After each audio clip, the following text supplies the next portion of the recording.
Greetings, people of the earth. Today I'm going to teach you how to get your lights from looking like this to this. Before I start this video, I just want to tell you guys that the blue and purple lights behind me are merely there just to add effect. They're not going to be in this budget, and without them you can still get this soft light because today's tutorial is for this light and not this lighting setup. So before we start getting into how to make this light, there are a few things that you may have to buy or you may already have lying around. Now the first thing is going to be the Aputure AL-M9. The reason YouTubers love this light is because it's just so small and so bright and has a 95 plus CRI, which means the light coming out of this is going to be absolutely beautiful. The second thing you're going to need is a cold shoe to light stand adapter. Now this cold shoe adapter basically allows you to hold the AL-M9 in place, as the AL-M9 just so happens to have a cold shoe mount. Third thing you're going to need is a light stand. The point of the light stand is so you can hold your light nice and high as opposed to being on the floor, because light on the floor does no favors for anybody. Fourth and final thing is a softbox, hopefully with a grid. The type of softbox you're going to be looking for is the flash type, not the ones with like the Bowens mount or whatever. It's nice and cheap, and if you spend a little bit more you can get a grid. I highly recommend the grid because it focuses that light on your talent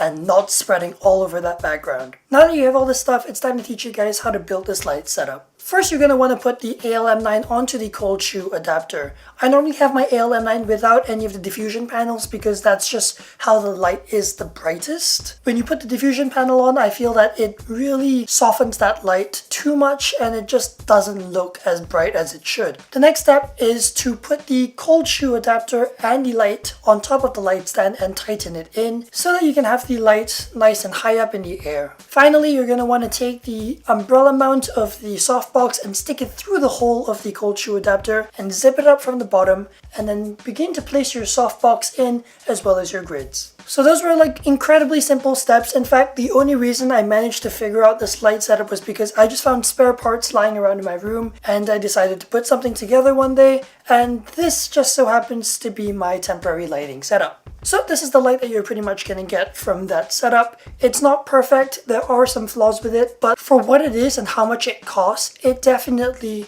is worth the money because the light is incredibly soft, and as a key light I think it works perfectly fine.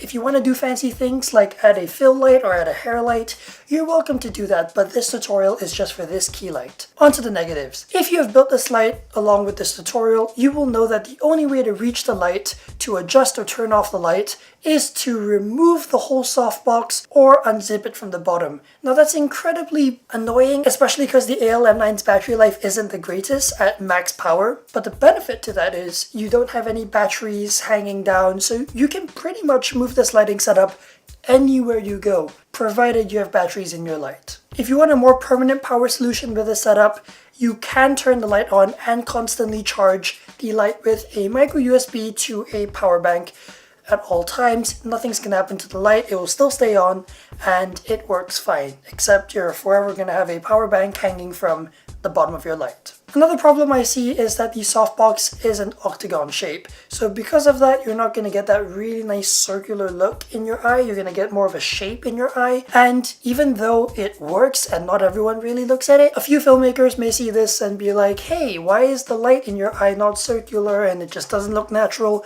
So if you're going on a professional shoot, do not use this. This is only for personal use. And that's about all of the problems I found from this thing. Overall, I'm incredibly happy with this lighting setup, and I think that it looks really good for what it is.